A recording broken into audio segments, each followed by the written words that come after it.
Hi student, आप सभी को एबीपीएन एजुकेशन में स्वागत है। और आज हम लोग पढ़ेंगे एलसीएम एंड एचसीएफ, यानी कि उसको बोलते हैं लसा और मसा।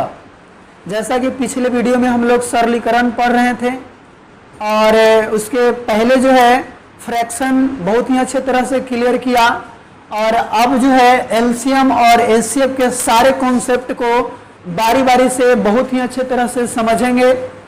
तो यह वीडियो जो है एलसीएम का फर्स्ट वीडियो है और इसमें आप लोग को बताया जाएगा एलसीएम होता क्या है, एचसीएफ होता क्या है, या कैसे जो है निर्माण होता है, इसके बारे में जो है आज बताएंगे आप लोग को। तो यहाँ पे चलिए, सबसे पहले हम लोग जानते हैं कि आखिर जो एलसीएम होता है तो अलग अलग एल और सी और एम है, तीनों का मतलब क्या होता है।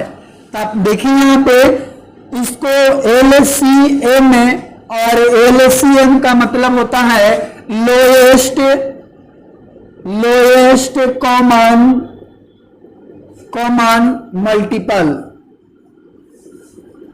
और इसका मतलब होता है लोएस्ट मतलब सबसे कम यानी सबसे छोटा, यानी इसको न्यूनतम भी कह सकते हैं, न्यूनतम या सबसे छोटा।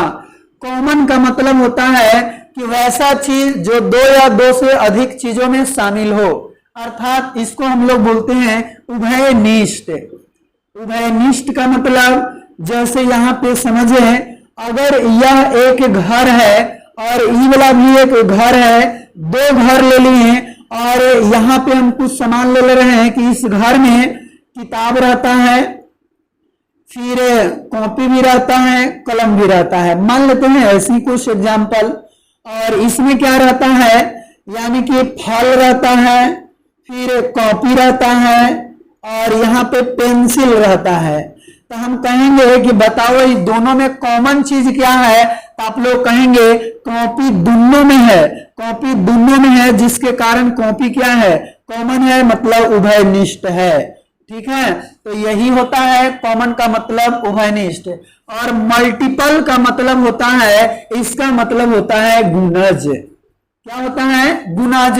और इस गुणज को अपवर्त भी कहते हैं, अपवर्त। यहाँ पे देखेंगे अपवर्त। तो इसका हम पूरा यदि हम वैल्यू देखें तो क्या होगा, न्यूनतम का हम अगर पर्यायवाची शब्द देखें तो इसका मतलब जो है लघुत्तम भी होता है। लघुत्तम मतलब सबसे लघु, लघु मतलब सबसे छोटा, और तम यहाँ पे प्रत्यय है, इसका मतलब होता है सबसे, और लघु मतलब छोटा, इसका मतलब सबसे छोटा। तो सबसे छोटा उभयनिष्ठ जो गुणज होगा वही क्या कहलाता है, एलसीएम कहलाता है। और इसको हिंदी में यदि हम नाम देखें तो हम लोग शॉर्ट में लसा कहते हैं, और पूरा नाम देखें तो इसका मतलब होता है लघुत्तम समापवर्त। इसका मतलब कि समान जोड़ अपवर्त, और यहाँ समान का मतलब उभयनिष्ठ, यानी कि जो उभयनिष्ठ अपवर्त रहेगा उस उभयनिष्ठ अपवर्त में सबसे छोटा को हम लसा कहेंगे। ठीक है, तो सबसे पहले तो हम लोग को जानना होगा कि यह गुणज क्या होता है, अपवर्त क्या होता है। तो इसको जानने से पहले हम थोड़ा सा एचसीएफ के भी बारे में जान लेते हैं, और फिर से हम जब बारी बारी से समझेंगे बहुत ही अच्छे तरह से क्लियर होगा। तो यहाँ पे देखिए, अगला हम देखें HCF, और HCF का मतलब होता है, H का मतलब होता है हाईएस्ट, और C का मतलब होता है कॉमन, और F का मतलब होता है factor, highest common factor. Highest का मतलब सबसे हाई, सबसे उच्च, यानी कि इसको हम लोग बोलेंगे क्या, सबसे बड़ा, यानी अधिकतम बोलेंगे, अधिकतम या अधिक से अधिक, या इसको हम लोग क्या बोलते हैं, महत्तम भी बोलते हैं, महत्तम। और कॉमन का मतलब अभी आप लोग को बताया गया क्या होता है, उभयनिष्ठ। ठीक है, उभयनिष्ठ।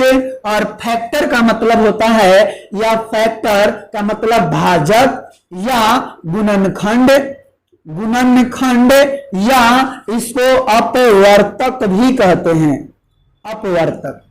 तो देखिए यहाँ पे एचसीएफ का जो मतलब हुआ हाईएस्ट कॉमन फैक्टर, और हिंदी में यदि इसको हम देखें तो कहते हैं हम लोग इसको मस, क्या बोलते हैं, मस। और इम्मा का मतलब होता है महत्तम, महत्तम, और स का मतलब होता है समापवर्तक, समापवर्तक। देखिए यहाँ पे वर्त और यहाँ पे वर्तक, तो महत्तम समापवर्तक। लेकिन ये दोनों जानने के पहले हम लोग को यह जानना होगा कि इसमें गुणज क्या होता है और इसमें भाजक, गुणनखंड या अपवर्तक क्या होता है। तो चलिए इतना जो है सबसे पहले आप नोट करें अपने कॉपी में, उसके बाद जो है हम बढ़ते हैं आगे। ठीक है, आप वीडियो को पॉज करके जो है आप नोट कर लें। चलिए आगे देखते हैं हम लोग। सबसे पहले अपवर्त का, अपवर्त के बारे में जो है यहां पे समझते हैं। अपवर्त, अपवर्त या इसी को हम क्या बोलते हैं, गुणज, गुणज, और इसको इंग्लिश में हम लोग कहते हैं मल्टीपल। चलिए यहां ध्यान दीजिए, अपवर्त का मतलब जो है आप समझेंगे टेबल, यानी कि पहाड़ा। कोई भी संख्या का अगर अपवर्त लिखना हो आप सीधा जो है पहाड़ा पढ़ने लगे। अगर हम 4 का अपवर्त निकालने के लिए बोले, गुणज निकालने के लिए, तो हम बोलेंगे 4, 4 दूनी 8, 4 तिया 12, 4 चौके 16, 4 पचे 20, जितना 10 तक ही नहीं बल्कि 11, 12, 13 जितने भी अंक तक हम लिख सकते हैं। ठीक है, तो यही होता है गुणज, या गुणज का मतलब पहाड़ा। अगर हम 12 का गुणज लिखने के लिए कहेंगे तो 12, 12 दूनी 24, 12 तिया 36, 12 चौका 48, 12 5 60, डॉट डॉट डॉट इस प्रकार से होगा। अगर हमको परिभाषा बोलना है तो कैसे करेंगे, ये जो 12 है इस 12 से पूरा पूरा विभाजित है, 24 भी जो है इस 12 से पूरा पूरा विभाजित है, यहाँ 36 भी जो है यह 12 से पूरा पूरा विभाजित है, और 48 भी जो है यह 12 से पूरा पूरा विभाजित है। यानी जितना भी गुणज होता है वह संख्या से पूर्णतः विभाजित होता है। तो हम कहेंगे अपवर्त या गुणज, कि अपवर्त या गुणज कहेंगे किसी संख्या का, किसी संख्या का अपवर्त, अपवर्त वह संख्या होती है, वह संख्या होती है जो दी हुई संख्या, दी हुई संख्या से पूर्णतः विभाजित होती है, पूर्णतः विभाजित होती है, उसे अपवर्त बोलेंगे, होती है। जैसे यहां पे समझिए, अगर हम 12 का गुणज देखें तो 12, 24, 36, 48, 60, 12 से 12 भी विभाजित है, 12 से 24 भी विभाजित है, 12 से 36 भी विभाजित है। यानी कि हम कहेंगे कि 36 यह गुणज है, किसका गुणज है, 12 का गुणज है, क्योंकि यह 36 12 से पूर्णतः विभाजित है। तो जो संख्या किसी संख्या से पूर्णतः विभाजित होती है वह संख्या उस मूल संख्या का क्या कहलाती है, गुणज कहलाती है। ठीक है, आप लोगों को क्लियर हो गया होगा। जैसे एग्जाम्पल थोड़ा सा देख लेते हैं। अगर यहाँ पे देखें 15 के गुणज, 15 के गुणज, तो हम क्या कहेंगे कि 15, फिर 15 दूनी 30, 15 तिया 45, 15 चौका 60, 15 पचे 75, डॉट डॉट डॉट डॉट इस प्रकार से होगा। ठीक है, अब इसी प्रकार से हम अगर 20 के गुणज देखें, 20 के गुणज, तब 20 के गुणज क्या क्या होगा, 20 होगा, 20 दूनी 40, 20 तिया 60, फिर 20 चौका 80, 20 500, डॉट डॉट डॉट डॉट इस प्रकार से होगा। यहां गुणज देख रहे हैं कि जो संख्या है उसी संख्या से शुरुआत किया जा रहा है गुणज को भी। यानी यहां से कुछ जो है हम फैक्ट्स जानेंगे, और उस फैक्ट्स में पहला पॉइंट क्या जाना कि किसी संख्या का गुणज, किसी संख्या का गुणज, किसी संख्या का गुणज स्वयं या स्वयं से बड़ा होता है, स्वयं से बड़ा होता है। यहां पे देखिए, अगर हम 15 का गुणज लिखे हैं तो 15 भी गुणज है, और 15 से बड़ा संख्या जितना भी है सभी का सभी गुणज होता है। अगला जानिए, जब वह बड़ा होता है किसी संख्या का जो गुणज, वह स्वयं या स्वयं से बड़ा होता है। ठीक है, स्वयं होता है या स्वयं से बड़ा होता है। कितना होता है तो हम कहेंगे किसी संख्या का गुणज, किसी संख्या का गुणज अनंत होता है। अनंत मतलब क्या? अनगिनत, अनगिनत होता है, अनगिनत होता है। ठीक है, उसके बाद हम इसमें और यदि हम देखें, यानी कि तीसरा पॉइंट, तो तीसरा पॉइंट क्या देखेंगे कि जो इस संख्या है, अब देखिए तो हम किसी भी संख्या का गुणज लिख रहे हैं तो इस प्रकार से पहाड़ा पढ़ रहे हैं, यानी कि किसी संख्या का जो गुणज होता है वह एक तरह का पहाड़ा होता है। तो ये भी जो है नोट कर सकते हैं कि किसी संख्या का गुणज, किसी संख्या का गुणज उस संख्या का पहाड़ा होता है, संख्या का पहाड़ा होता है। तो आप इतना जो है यहां से फैक्ट्स याद रख सकते हैं, 3 फैक्ट्स बहुत ही इंपॉर्टेंट है। ठीक है, तो आप जो है अपवर्त का मतलब जो है समझ गया होगा कि किसको कहते हैं, गुणज कहते हैं। ठीक है, अब आगे हम देखें तो उसके बाद अपवर्त जब सीख लिए तो यहां से हम लसा सीखेंगे। ठीक है, कि लसा क्या होता है। तो आज हम केवल जो है इसका बेसिक चीज देने वाले हैं ताकि आप लोग जो है बहुत ही अच्छे तरह से क्लियर कर लें। अब देखिए, यहां पे हम लोग समझते हैं क्या, लघुत्तम समापवर्त, समापवर्त। तो यह लघुत्तम समापवर्त क्या कहता है? कहता है कि दो या दो से अधिक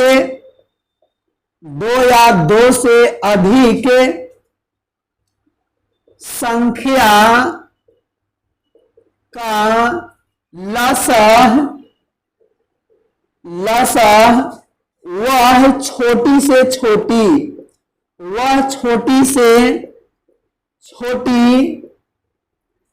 संख्या होती है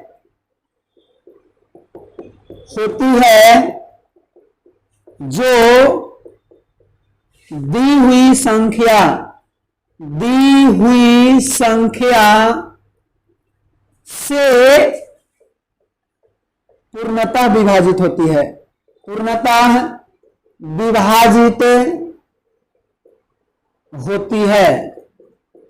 विभाजित होती है।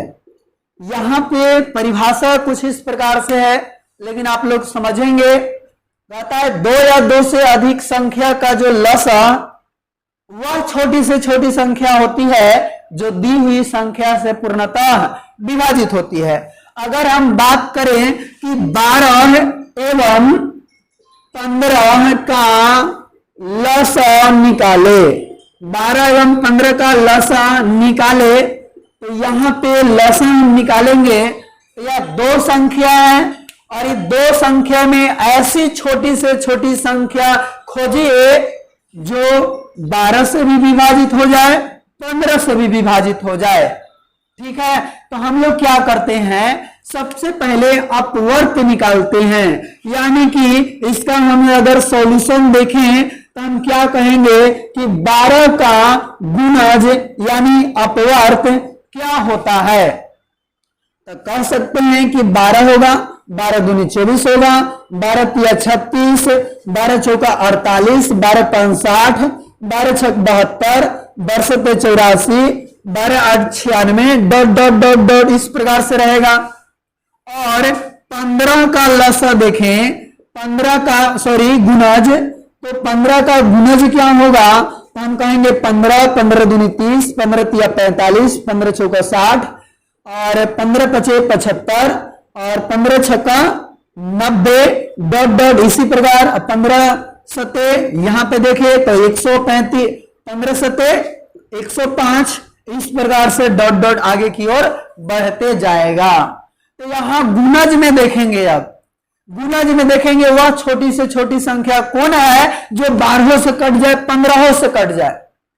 क्या देखिए यहां हम लोग जो है निकालेंगे वैसी छोटी से छोटी संख्या जो दोनों में क्या हो, कॉमन हो, यानी कि निकालेंगे क्या, समाप्त वर्त। समाप्त वर्त, समाप्त वर्त का मतलब उभयनिष्ठ, उभयनिष्ठ मल्टीपल यानी कि गुणज। उभयनिष्ठ गुणज कौन है, जो दोनों में शामिल है। क्या 12 12 दोनों में है, नहीं। 24 24 नहीं है, 36 36 भी दोनों में नहीं है, 48 48 नहीं है, लेकिन 60 60 दोनों में है। और खोजिए तो 75 72 नहीं से मिल रहा है, 96, लेकिन 12 में जाएंगे तो 120 मिलेगा। अब 15 8 120 मिलेगा, यानी 120 भी यहाँ पे कॉमन है, दोनों में है। तो जब दोनों में रहेगा तो उसको लिखेंगे कि 60 होगा, 120 होगा, फिर 180 होगा। इसी प्रकार से ढेरे सारी समाप्त वर्त होगा। और ये सभी कॉमन मल्टीपल में जो सबसे छोटा होगा वही क्या कहलाएगा, ये दोनों संख्या का लसा कहलाती है। अब देखिए तो इस सभी समाप्त वर्त में सबसे छोटा यदि देखा जाए तो शुरू वाला होता है, तो इसीलिए यहां पे हम लिख सकते हैं लघुत्तम समाप्त वर्त। लघुत्तम समाप्त वर्त क्या होगा, 60 होगा, और इस 60 इस प्रश्न का करेक्ट उत्तर हो जाएगा। ठीक है, लघुत्तम समाप्त वर्त कितना हो गया, 60 हो गया। कोई दिक्कत तो नहीं हुआ होगा यहाँ पे। आगे जो है एक और एग्जाम्पल लेते हैं ताकि आप लोग बिल्कुल जो है एकदम समझ जाएं।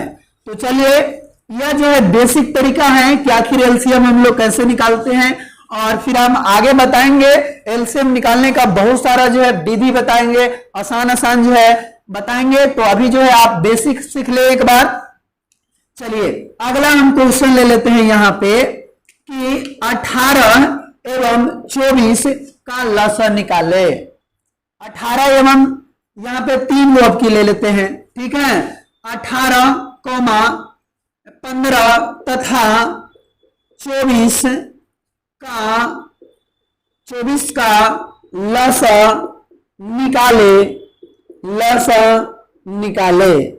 ठीक है। ऐसा हम ले लिए।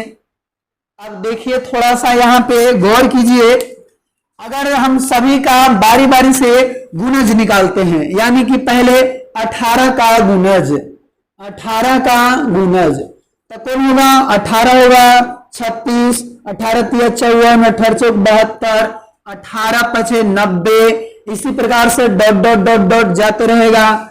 24 का यदि निकाले 24 का गुणज, तो 24 का गुणज कौन कौन होगा, तो कहेंगे 24 24 दूनी 48, 24 तिया 72 और फिर 24 चौक 96, 24 पचे 120 डॉट डॉट इसी प्रकार होगा।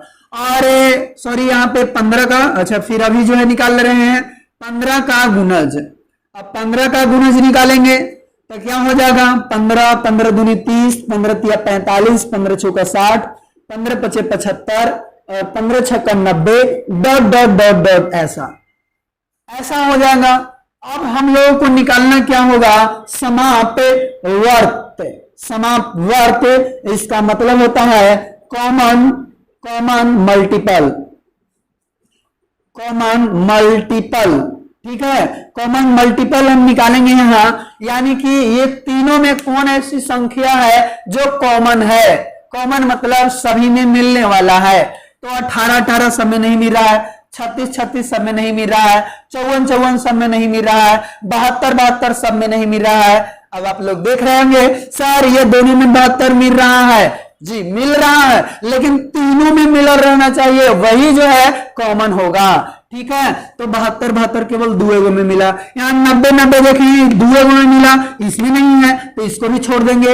इसी प्रकार से हम आगे की ओर बढ़ेंगे तो इसमें जो है एक संख्या ऐसे मिलेगी जो 180 होगी, और इसमें जो है आगे हम बढ़ेंगे बढ़ेंगे बढ़ेंगे तो इसमें कितना होगा, इसमें तो 180 आवे नहीं करेगा। तब फिर हम इसको में और भी आगे अगर बढ़ता जाए 360 मिलेगा, और 24 का पहाड़ा में भी आप लोगों को 360 मिलेगा, और 15 का पहाड़ा में भी आप पढ़ते जाएं तो 360 मिलेगा। यानी कि 360 यह ऐसी संख्या है जो कि तीनों में मिल रही है, तीनों में कॉमन है, इसीलिए यही जो है सबसे छोटी संख्या। उसके बाद भी यदि हम देखें तो 720 आएगा। अब देखिए यह 360 होगा कि नहीं, तो आप 18 से जो है इसमें भाग लगाइए, 18 दूनी 36 कट गया, 24 से आप लगा दीजिए तो 24 का देखिए यहाँ पे हम लगा दे रहे हैं, 24 का 24, 6 में से 4 गया 2, और 3 में से 2 गया 1, और 24 पचे 20 से 120 पूरा पूरा कट गया। अगर 15 से भी भाग लगाएंगे तो यह कटेगा पूरा पूरा, यानी 15 दूनी 30 और 6 और 15 चौका 60 कट गया। यानी कि 360 है ऐसी संख्या जो इन तीनों से कटने वाली है। ठीक है, तो ये जो है एक ऐसी संख्या है जो उभयनिष्ठ है, कॉमन है, इसीलिए 360। फिर इसके आगे और भी जाएंगे तो 720 मिलेगा, इसका जस्ट दुगना मिलेगा। ठीक है, इसीलिए हम लोग को निकालना है क्या, लसन निकालना है, यानी लघुत्तम समापवर्त निकालना है। इसीलिए कहता है लघुत्तम मतलब सबसे छोटा और समापवर्त मतलब ये अपवर्तक में सबसे छोटा, तो अपवर्तक में सबसे छोटा शुरू वाला संख्या होती है, इसीलिए 360 ही इस प्रश्न का उत्तर हो जाएगा। ठीक है, आप यहां जो है समझ गए होंगे। तो अगला जो है हम बताते हैं मासा, और मासा समझने से पहले हम थोड़ा सा गुणनखंड के बारे में समझ लेते हैं। ठीक है, तो यहां पे समझिए कि आखिर गुणनखंड होता क्या है। तो समझिए यहाँ पे गुणनखंड,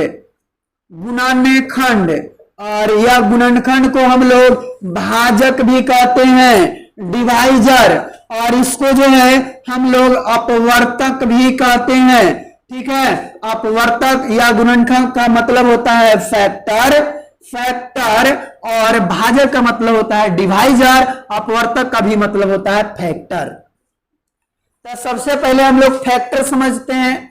तो फैक्टर जो होता है ना, कि कोई भी संख्या का फैक्टर जो होता है ये होता है कि मान लेते हैं कोई एक संख्या है, और उस संख्या को कौन कौन सी संख्या ऐसी है जो उस संख्या को पूरी पूरी काट रही है। जैसे अगर हम 12 का देखें कि 12 का गुणनखंड क्या होगा, 12 का गुणनखंड क्या होगा, इसका मतलब कि 12 के काटे वाली कौन कौन संख्या है।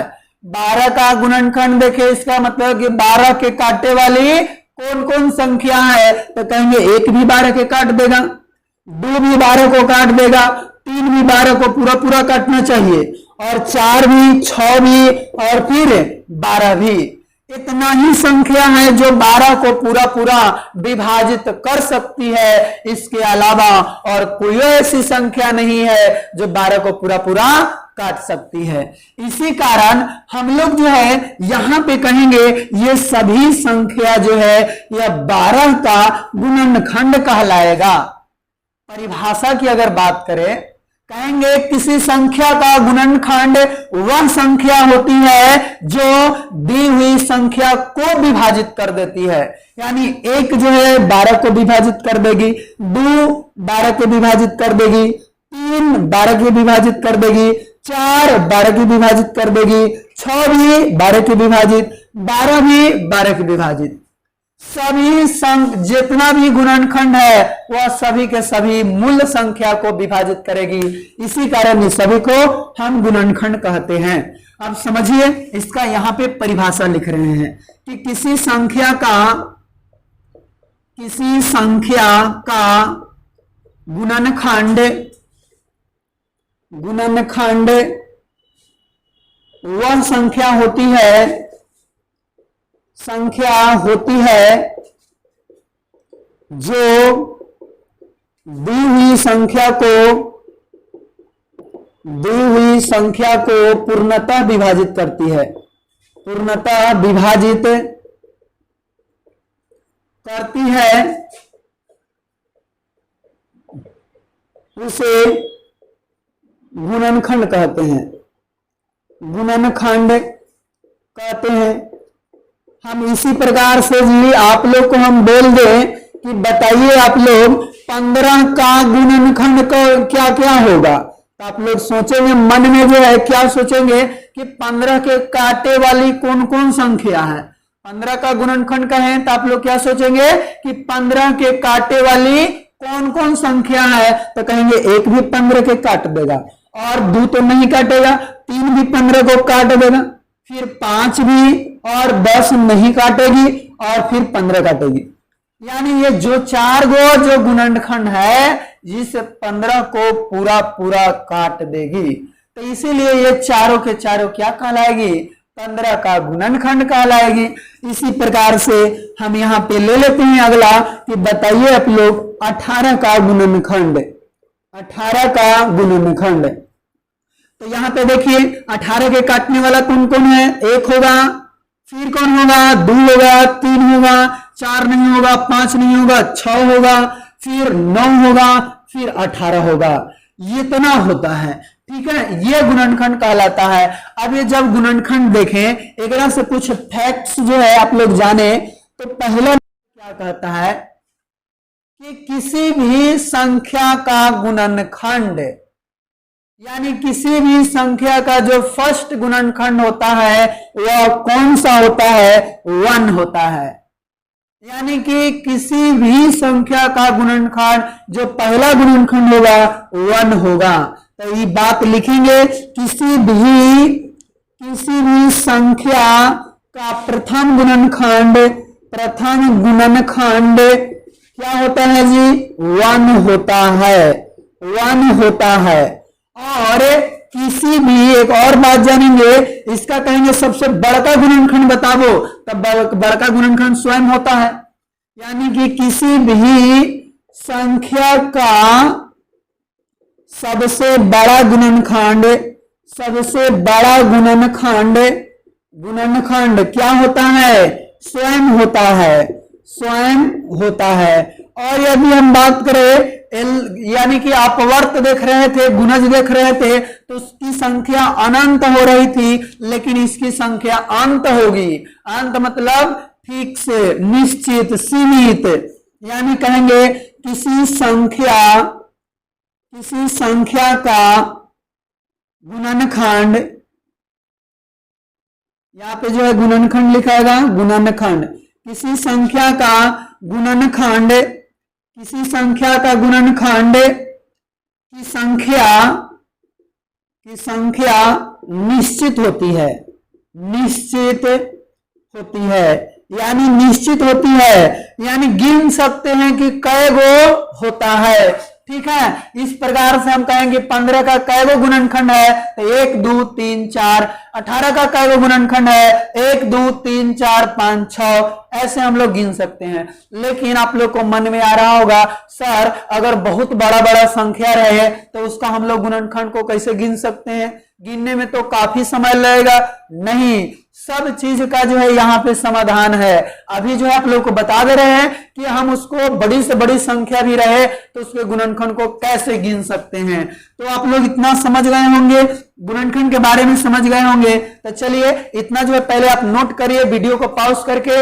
अब समझते हैं कि ऐसी ऐसी संख्या को अगर गिनना होगा, गुणनखंड गिनना होगा, तो उसको कैसे गिनेंगे। तो उसके लिए आप जो है क्या करें, एक छोटा सा जो है फॉर्मूला याद रखें कि यदि कोई संख्या n है और उस संख्या को हम इस रूप में लिखेंगे, अभाज्य गुणनखंड के रूप में लिखेंगे, 2 के पावर a गुना 3 के पावर b गुना 5 के पावर c गुना 7 के पावर d गुना फिर 11 के power e dot dot dot dot, इसी प्रकार से होगा।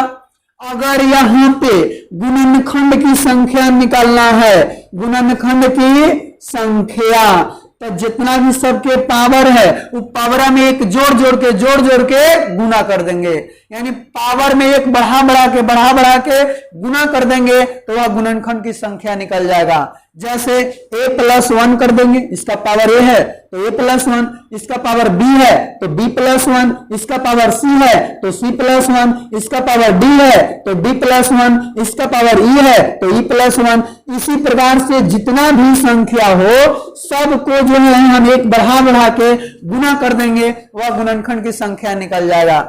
जैसे यदि आप लोग अभी देखे हैं कि 18 के कितने गुणनखंड है, 18 के कितने गुणनखंड है, तो क्या करेंगे, इसको अभाज्य गुणनखंड के रूप में आगे तोड़ेंगे तो 18 का अभाज्य गुणनखंड करेंगे तो हम कैसे निकालेंगे भाई, तो यहाँ पे देखिए 2 से 2 9 18, 3 से 3 3 9, यानी इसको लिख सकते हैं 2 के पावर 1 गुना 3 के पावर 2, ऐसा लिख सकते हैं। अब यहाँ पे हम लिखेंगे गुणनखंड की संख्या, तो गुणनखंड की संख्या पावर में 1 बढ़ा दो, यहां फिर पावर 2 है तो 1 बढ़ा दो और इसको गुना कर दो, तो 1 का 1 2 और 2 और 1 3 और 3 दूनी 6। इसके पीछे बैक वीडियो करके देखिए 18 का 6वें को गुणनखंड था, 720 भी आ जाए और भी बड़ा है तो आप इस फार्मूला के अकॉर्डिंग निकाल सकते हैं। तो आप जो है कहीं इसको जो है सेव कर लें, इसको जो है आप नोट कर ले अपने कॉपी में, ठीक है। बहुत ही मस्त झकास फार्मूला है, एकदम अच्छा फार्मूला है, तो आप जो इसको नोट कर लिए होंगे। तो हम आगे बढ़ते हैं और अब सीखते हैं कि आखिर HCF क्या होता है, ठीक है। यहां तो गुणनखंड समझ लिए, अब समझते हैं HCF। समझिए HCF का मतलब क्या होता है, महत्तम समापवर्तक। तो महत्तम समापवर्तक यहाँ पे समझे, यानी कि फैक्ट क्या HCF इसको बोलते हैं। तो यह कहता है कि 2 या 2 से अधिक संख्या का मासा वह बड़ी से बड़ी संख्या होती है जो दी हुई संख्या को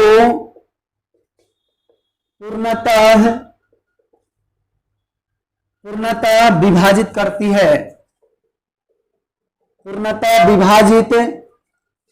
है, उसे मासा बोलते हैं, मासा कहते हैं,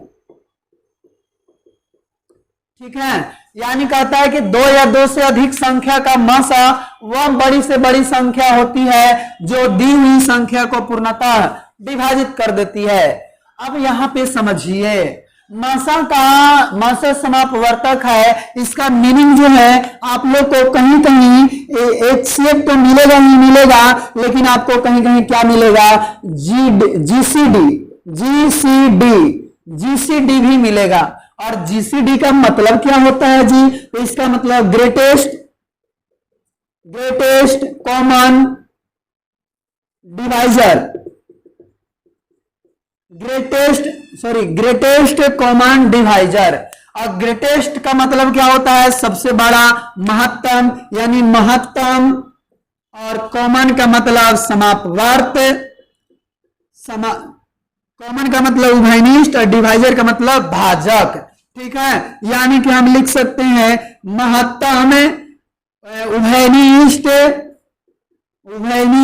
डिवाइजर का मतलब भाजक, ठीक है। तो ये जो है इसका मतलब होता है, तो GCD का मतलब आप समझे, ठीक है। ये भी जो है आपको मिल सकता है। अब समझते हैं थोड़ा सा इसका परिभाषा।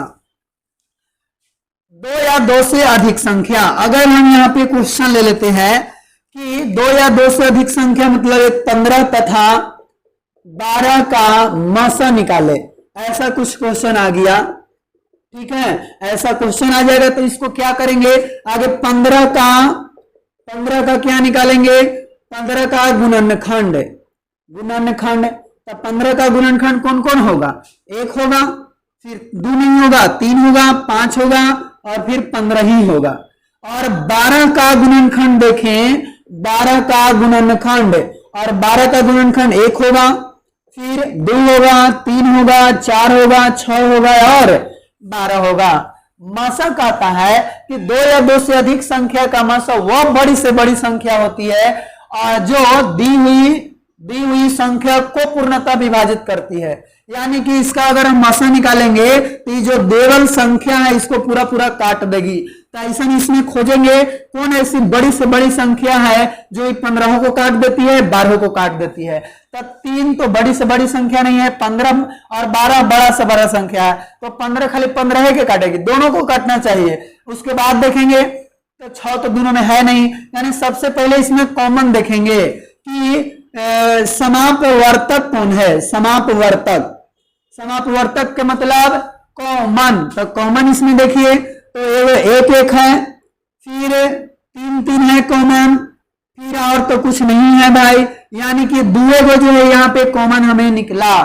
और ये दोनों में बताइए महत्तम कौन है? महत्तम मतलब सबसे बड़ा, महत्तम समापवर्तक। तो सबसे बड़ा कौन होगा? सबसे लास्ट में जो रहेगा वही सबसे बड़ा होगा, यानी कि 3। इसीलिए महत्तम समापवर्तक जो है यहाँ पे 3 इस प्रश्न का करेक्ट आंसर हो गया। ठीक है, अगला जो है एक एग्जांपल लेते हैं जो कि 3 गो वाला हम लेकर जो है आप लोग को समझाने की कोशिश करते हैं कि आखिर मासा कहते किसको है। क्वेश्चन नंबर 3 दे दिए यहाँ पे कि 24, 36 तथा 48 का मासा निकाले, इतना का मासा निकाले। तो हम क्या करेंगे सॉल्यूशन में, सबसे पहले सभी का गुणनखंड निकालेंगे। तो 24 का गुणनखंड बोलो भाई, 24 का गुणनखंड, तो 24 का यहाँ पे गुणनखंड बोलेंगे तो 1 होगा, फिर 2 होगा, फिर 3 होगा, 4 होगा, 6 होगा, फिर 8 भी होगा, फिर 12 भी होगा और फिर जाके 24 होगा। उसी प्रकार से 36 का गुणनखंड देखें, 36 का गुणनखंड 1 होगा, 2 होगा, 3 होगा, फिर 4 भी होगा, 6 भी होगा, 8 नहीं होगा, 9 होगा, फिर 12 होगा और फिर 18 होगा और फिर उसके बाद 36 हो जाएगा। ठीक है, उसी प्रकार से 48 का गुणनखंड देखे, 48 का गुणनखंड, तो 48 का गुणनखंड कौन कौन होगा भाई? तो 1 होगा, 2 होगा, 3 भी होगा, 3 भी उसको काट देती है पूरा पूरा, 4 भी और 6 भी होगा, फिर 8 भी होगा और क्या होगा उसके बाद 12 होगा, फिर 16 होगा, फिर कितना 24 होगा और फिर उसके बाद कितना होगा 48 हो जाएगा। ठीक है, यानी कि इतना जो है हमें गुणनखंड निकल गया। अब निकालेंगे समापवर्तक। समापवर्तक यानी समापवर्तक का मतलब क्या, कौन कौन इसमें कॉमन है अपवर्तक। गुणनखंड में कौन कॉमन है? तो 1 1 जो सब में है, 2 2 भी सब में है, 3 3 भी सब में है, 4 4 भी सब में है, फिर 6 6 भी सब में है और 8 8 सब में नहीं है, 12 12 सब में है, 24 24 सब में नहीं है, यानी कि अब कुछ जो है सब में नहीं है। तो इसीलिए इसमें जो महत्तम होगा यानी महत्तम समापवर्तक, यानी समापवर्तक में जो महत्तम होगा सबसे बड़ा होगा वही तो मसा होगा। तो देखिए तो इसमें सबसे बड़ा कौन है? तो 12 है, इसी कारण 12 जो है इस प्रश्न का मसा हो जाएगा, आंसर हो जाएगा। आई होप इसको जो आप समझ पाए होंगे। तो हम जो है अब अगले वीडियो में मिलेंगे और इसका जो है कुछ नियम बताएंगे कि मसा निकालने का और कौन कौन से नियम है, विधि है, उसका काफी अच्छे तरीका से जो है हम चर्चा करेंगे। और अभी इसी के साथ हम वीडियो को एंड करते हैं। थैंक यू, धन्यवाद, बेस्ट ऑफ लक।